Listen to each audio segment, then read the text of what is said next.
สวัสดีตอนแรงทุกคนโดนแล้วบริถ่ายภาพบรรยากาศนู่นนี่ให้ทุกคนเบิ่งอันนี้คืออาหารแรงของเฮา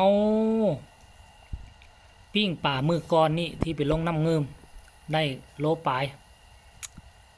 เดี๋ยวนี้ป่ากระเต็มอยู่หั่นเครียดกระเต็มมันจันนี่เอ้ยสิมาเอาเฮาต้องได้ยายเขาเจ้ากินเด้เครียดนี่อยู่พี่โล180,900คันอยู่เขตในเมืองเวียงจันทน์น่าจะโล200,000 ปลายแล้วเฮาก็ยายคนอื่นกินคือเก่าของราคาแพงของเขานี่เป็นของหาง่ายของเฮาอยากได้แล้วก็จับไฟฉายยางออกไปประตูนี่เลี้ยวซ้ายเลี้ยวขวาก็ได้มีธงนาหมดไปใต้เอาแป๊บเดียวก็ได้แล้วทุกคนเลยนี่คืออาหารแรงของเฮาเด้อนอกจากปิ้งป่าตัวนี้แล้วเฮายังมี แกงนอนะแกงนอนี่โอ้ตัวผักหวานนี่คือว่าโอ้เฮาต้มโดนโพดมันเลยสีตายสีบ่งามแล้วทุกคนเอ้ยผักหวานเฮาไปซื้อมาโลเป็นแสนนึงกันนี่นะเดี๋ยวที่ซิมมึงกันเด้อ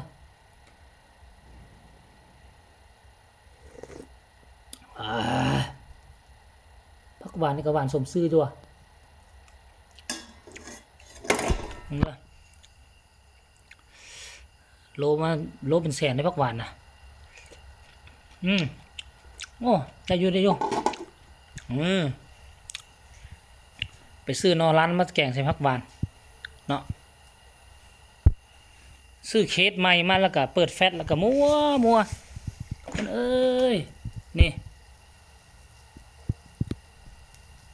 ปากกาใหญ่ซ้ำฝ่ามือซ้ำปลานิ่นเลยตัวนั้นก็เป็นปลารสก็ใหญ่ซ้ำปลาลาดปลาอีไทยซุ้มนี่ก็ปลาอย่างบูฮูซื้อเลยนี่กำลังปิ้งอยู่นั่นหาใส่ได้ความสุขเอ้ยทุกคนเอ้ยมึงแม่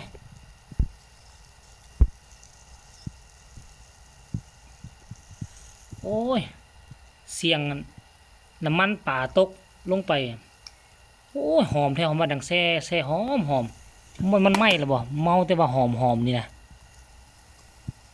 โอ้ยังโอ้ป่าตัวนี้คือสิแซ่บเบิ่ง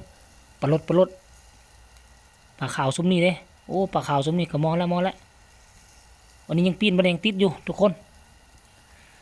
โจนี่มองแล้วอดใจรอทุกคนกำลังนึ่งข้าวแล้วก็นั่งปิ้งปลาไปน้ำคลิปนี้ก็ฝากไว้ซ้ำนี้เด้อตอนแรงๆพ่อกันใหม่ในคลิปหน้ากันแล้วกัน